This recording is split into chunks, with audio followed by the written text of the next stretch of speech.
أعوذ بالله من الشيطان الرجيم سورة حامیم السجدہ آیت نمبر 45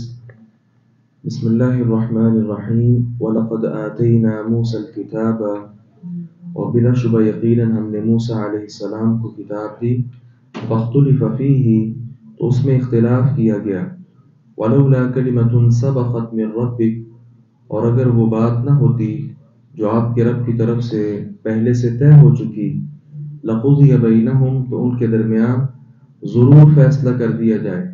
وَإِنَّهُمْ لَفِي شَكٍّ مِّنْهُ مُرِيبٍ اور بلا شبہ وہ اس کے متعلق یقیناً ایک ایسے شک میں ہیں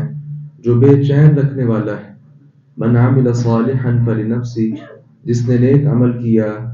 پس وہ اپنے ہی لیے ہے وَمَنْ أَسَاءَ فَعَلَيْهَا اور جس نے برائی کی پس وہ بھی اسی پر ہے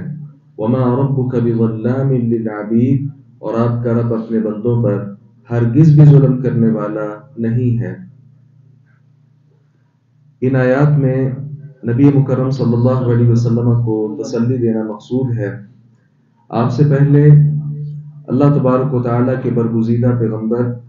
جناب موسیٰ علیہ السلام تشریف لائے اور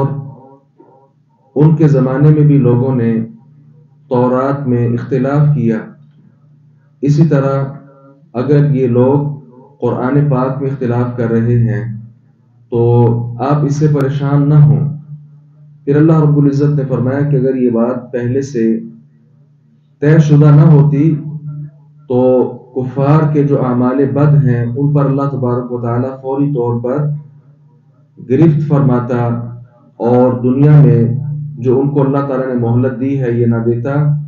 بلکہ بڑی جلدی ان پر عذاب آ جاتا اگر یہ دنیا دارالامتحان نہ ہوتا۔ اسی طرح وَلَوْلَا كَلِمَةٌ سَبَقَتْ مِنْ رَبِّكَ میں یہ بات بھی شامل ہے کہ اللہ تبارک و تعالیٰ نے اگر پہلے سے یہ طے نہ کر رکھا ہوتا کہ ان کافر لوگوں کی اولاد میں سے بھی آگے مسلمان ہوں گے تو ان کافر لوگوں کا اس وقت ہی صفایا کر دیتا، جس طرح کہ ملک الجبال آئے تھے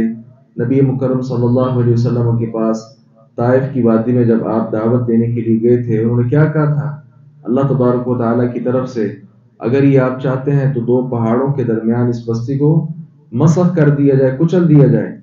آپ صلی اللہ علیہ وسلم نے فرمایا تھا بل ارجو ان یخرج اللہ من اصلابہم من یعبد اللہ وحدہ لا یشرک بہ شیئا بلکہ میں یہ امید رکھتا ہوں کہ ان کی نسلوں سے اللہ تعالیٰ ایسے لوگ پیدا کریں گے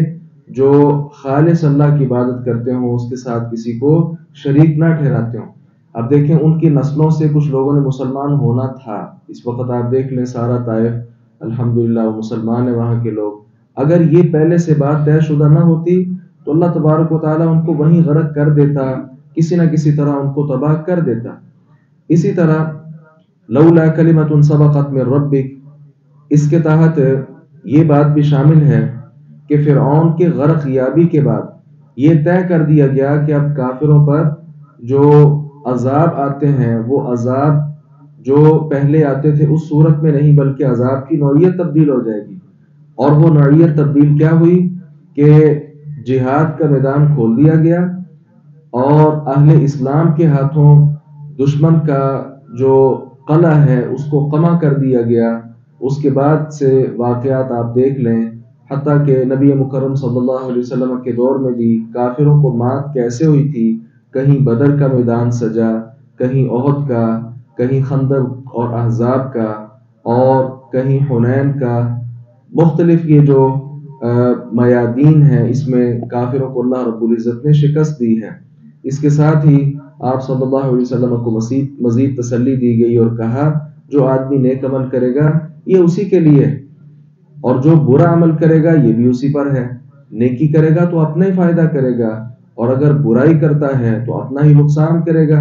رب تبارک و تعالیٰ کے متعلق اللہ تعالیٰ نے خود فرمایا کہ آپ کا رب ہرگز بھی ظلم کرنے والا نہیں۔ یہاں ظلام مبالغہ کا صیغہ ہے، بہت زیادہ ظلم، تو یہاں ماں چونکہ یہاں نافیہ ہے اس لیے یہ نفی کے اندر مبالغہ ہے۔ کیا مطلب آپ کا رب ہرگز بھی یہ ہو ہی نہیں سکتا کہ اس سے ذرہ برابر بھی ظلم سرزد ہو، وہ ظالم نہیں ہے کہ جو نیکی نہ کرے اس کو نیکیاں دے دے اور جو نیکیاں کرتا جاتا ہے اس پر وہ گناہ تھوپ دے، ایسا بالکل بھی ممکن نہیں ہے۔ لہذا انسان کو چاہیے وہ اپنی دنیا بہتر سے بہتر بنائے، اسی کے ساتھ اس کی آخرت ہے۔ ہمارے آج الحمدللہ 24 پارے مکمل ہو چکے ہیں۔ اللہ تعالیٰ سے دعا ہے باری تعالیٰ قرآن پاک کو سمجھنے اور اس پر عمل پیرا ہونے کی توفیق عطا فرمائے۔ وآخر دعوانا ان الحمدللہ رب العالمین۔